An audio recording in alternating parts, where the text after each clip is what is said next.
How to set up PayID on the NAB mobile app. Hi there, in this guide, I'll walk you through how to set up your PayID using the NAB mobile app. This will let you receive payments instantly using just your mobile number or email. No BSB or account number needed. Start by opening the NAB mobile app on your phone.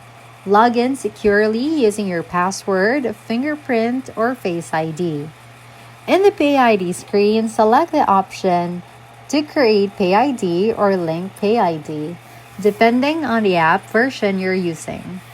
You'll now be asked to choose your PayID type. Most people use their mobile number or email address. You can also use an ABN if it's for a business account. Next, choose which of your NAB accounts you'd like to link the PayID to. This is where all future payments to your PayID will be deposited. Double-check your PayID and account details. If everything looks correct, tap Confirm. NAB will verify your information and you might get a verification code.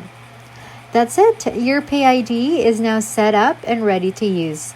Anyone can now pay you using your PayID, and the money will go directly into your selected NAB account.